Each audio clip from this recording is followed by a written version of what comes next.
নমস্কার, আমি জানকী আপনাদের সবাইকে স্বাগত জানিয়ে আজকে নিয়ে আসি পনিরের একটি সম্পূর্ণ নিরামিষ রেসিপি, দুধ পনির। এই রেসিপিটা তৈরি করতে আমি এখানে নিয়েছি 250 গ্রাম পনির আমি ছোট ছোট করে চৌকো করে কেটে নিয়েছি।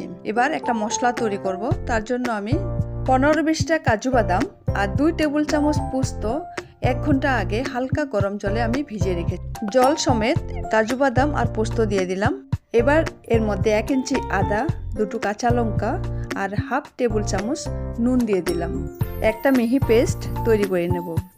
পেস্ট তৈরি হয়ে গেছে। এবারে গ্যাসে একটা কড়াই বসিয়ে দিলাম।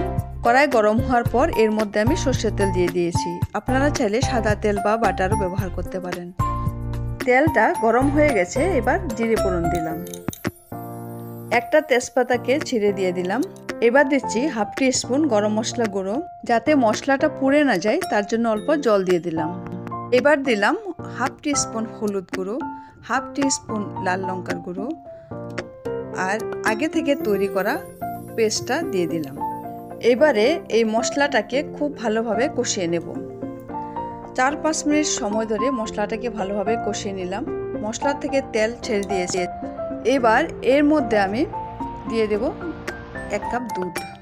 দুধটাকে আমি আগে জাল দিয়ে ফুটিয়ে নিয়েছিলাম। এবার এই দুধটা দিয়ে মশলার সঙ্গে ভালোভাবে মিশিয়ে নিচ্ছি। দুধটা ভালোভাবে ফুটে ওঠার জন্য অপেক্ষা করব। দুধটা ফুটে উঠেছে। এবার এর মধ্যে কেটে রাখা পনিরগুলো দিয়ে দিচ্ছি। পনিরগুলো দিয়ে ভালোভাবে নাড়াচাড়া করব। এই গ্রেভিটাতে কাজু বাদাম ব্যবহার করেছি, তাই নিচে লেগে যেতে পারে, তার জন্য ভালোভাবে নাড়াচাড়া করতে হবে। পনিরটা দিয়ে প্রায় 8 থেকে 10 মিনিট আমি ভালোভাবে ফুটিয়ে নেব।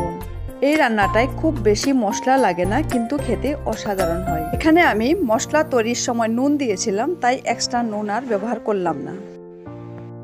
এবার এর মধ্যে আমি দিয়ে দিচ্ছি কসুরি মেথি। কসুরি মেথিটাকে আমি হাত দিয়ে অল্প গুঁড়িয়ে দিয়েছি যাতে এই ফ্লেভারটা ভালো আসে। এবার গ্যাসের আঁচটাকে লোতে রেখে আরও 2 মিনিট রান্না করব। 2 মিনিট পর গ্যাসটা বন্ধ করে ঢাকনাটা সরিয়ে দিলাম।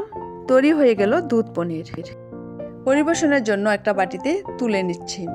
আমার এই ভিডিওটা কেমন লাগলো কমেন্ট করে জানাবেন। যদি রেসিপিটা ভালো লেগে থাকে লাইক এবং শেয়ার করবেন আর প্লিজ আমার চ্যানেলটাকে সাবস্ক্রাইব করবেন। ধন্যবাদ।